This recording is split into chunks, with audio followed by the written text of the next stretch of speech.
On the morning of April 6, 1941, the skies over Belgrade darkened. The wail of air raid sirens echoed through the Yugoslav capital as hundreds of German bombers descended from the clouds. Within hours, the city was engulfed in flames. Entire neighborhoods were reduced to rubble, and more than 10,000 civilians lay dead. Adolf Hitler had ordered Belgrade, taught a lesson, for daring to resist. But in the ashes of that punishment, something unexpected was born. A rebellion led by a man few outside Yugoslavia had ever heard of. A man who would fight Hitler, betray Stalin, and somehow survive them both. His name was Josip Broz Tito. Tito's life began far from power. He was born in 1892 in a small Croatian village within the Austro-Hungarian Empire. His parents were peasants, and from an early age, he learned the value of discipline and survival. As a young man, he became a metal worker, a trade that took him across Europe. In the bustling factories of Vienna, Tito encountered socialism. And later, in the trenches of World War I, he discovered the brutality of empire. Serving in the Austro-Hungarian army, he was captured by the Russians and spent years as a prisoner of war. Those years changed him. He witnessed revolution firsthand, the fall of the Tsar, the rise of Lenin, and when he finally returned to his homeland, he came back as a committed communist, determined to bring revolution to the Balkans. During the interwar years, Tito lived a life of secrecy and danger. He operated underground, using fake names, moving from city to city as police hunted communists across Yugoslavia. But through every arrest, every exile, he learned to organize, to command, and to survive. By the late 1930s, he had become the undisputed leader of the Yugoslav Communist Party. When the Second World War erupted, in 1941, Germany demanded Yugoslavia join the Axis alliance. At first, the royal government agreed, but the people revolted. Huge demonstrations broke out in Belgrade, and Hitler, furious at the defiance, decided to make an example of them. The German invasion was swift and merciless. Within 9 days, Yugoslavia surrendered. The royal army collapsed, the king fled into exile, and the country was carved up by Germany and its allies. To most Yugoslavs, the war seemed over. But Tito saw something else. A chance to ignite revolution. In June 1941, when Germany turned on its former ally the Soviet Union, everything changed. Stalin called for resistance across Europe, and Tito answered. Deep in the mountains, he rallied peasants, workers, and students to form what became known as the Partisan army. The enemy, however, was everywhere. Yugoslavia was now divided among Germans, Italians, Bulgarians, and home-grown fascists known as the Ustay. At the same time, royalist forces loyal to the exiled king, known as the Chetniks, also fought for control. Tito's partisans were surrounded, short on weapons, and constantly hunted, but they had something no one else had: a unifying vision. Tito insisted that his movement fight not for one ethnicity or religion, but for all Yugoslavs. Serbs, Croats, Bosnians, and Slovenes would stand together under a single red star. It was an idea as radical as it was dangerous. Throughout the war, Tito led from the front. He survived multiple assassination attempts and bombings, personally crossing rivers and mountains to escape German encirclements. At one point, he was nearly killed when German planes bombed his headquarters, shattering his arm. Yet even wounded, he refused to flee the country. By 1943, the partisans had grown into a full army, tens of thousands strong. British intelligence, watching from afar, realized that Tito's forces were the only ones truly fighting the Germans. Churchill decided to send weapons and supplies, shifting Allied support away from the Royalists and toward Tito. The result was remarkable. By 1944, the Yugoslav partisans had tied down more than 20 German divisions. troops that might otherwise have been sent to the eastern or western fronts. When the Red Army finally reached the Balkans, they didn't find a nation waiting to be liberated, they found one already free. In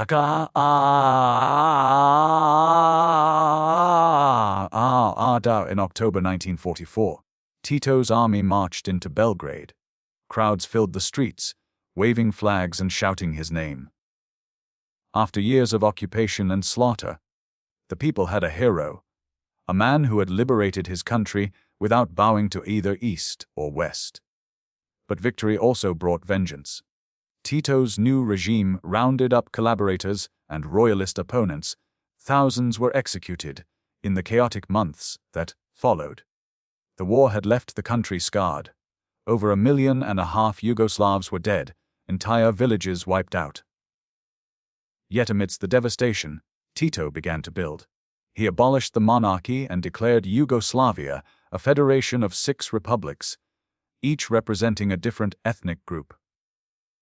It was an audacious experiment, a socialist state designed to balance unity with diversity. And at its center stood Tito, part peasant, part general, part king without a crown. Tito was unlike any other communist leader. He wore impeccably tailored uniforms of his own design, hosted lavish dinners, and smoked fine Cuban cigars. He owned villas on the Adriatic coast and yachts that glided between them. But to his people, these were not signs of corruption. They were symbols of pride. For a country long dismissed as backward, Tito represented modernity, confidence, and independence. He entertained world leaders, inspired loyalty in his soldiers, and fostered a cult of personality that blended charisma with fear. To oppose him was dangerous, to admire him was easy. And yet, the greatest test of his leadership was still to come. In Moscow, Josip Stalin watched Tito's rise with growing irritation. Every other communist government in Eastern Europe owed its power to the Red Army. Tito's did not. By 1948, Stalin demanded submission. He ordered Tito to align Yugoslavia's policies with Moscow, to allow Soviet advisors to direct his army and his government. Tito refused. The response was brutal. Stalin expelled Yugoslavia from the Cominform, the organization uniting communist parties, under Soviet control. He denounced Tito as a traitor, ordered purges of his supporters, and even sent assassins to kill him. But the assassins failed, and the Yugoslav people remained loyal. For the first time in history, a communist country stood independent of the Soviet Union and survived. Tito once told his inner circle, "If Stalin sends 1 man to kill me, I will send 10 to kill him." And Stalin, enraged but powerless, could only watch as Yugoslavia defied him. When Stalin died in 1953, Tito's defiance had already become legend. After the break, Yugoslavia was isolated and poor. Without Soviet aid, its economy teetered. So, Tito turned to the West. The United States and Britain, eager to pull Yugoslavia away from Moscow, offered food, money, and weapons. For the first time, a communist nation received aid from capitalist powers. Tito accepted, on his own terms. He would not join NATO, nor would he return to the Soviet fold. Instead, he positioned Yugoslavia as something new, a neutral state between 2 empires. In 1955, Soviet Premier Nikita Khrushchev arrived in Belgrade to apologize and restore relations. The images shocked the world. The leader of the Soviet Union embracing the man Stalin had condemned. Tito had outlived his greatest enemy, and now the Soviets came to him. This balancing act became the foundation of Yugoslavia's foreign policy. Alongside leaders like India's Nehru and Egypt's Nasser, Tito helped found the Non-Aligned Movement, a coalition of countries that refused to take sides in the Cold War. To the east, he was a renegade. To the west, a useful buffer. To the developing world, a model of independence. At home, Tito sought to build a unique kind of socialism. He called it self-management. A system where workers, not bureaucrats, ran factories and enterprises. It was neither Soviet-style communism nor Western capitalism, but something in between. For a time, it seemed to work. Yugoslavia's borders were open, its citizens could travel abroad, and its economy was among the strongest in Eastern Europe. In Belgrade and Zagreb, modern architecture rose from wartime ruins. Music, art, and film flourished. To the rest of the Eastern Bloc, Yugoslavia looked like paradise. But beneath the prosperity, old divisions remained. Ethnic tensions simmered quietly between Serbs, Croats, and others. Tito's charisma held them in check, but even he knew that unity built on personality could not last forever. Throughout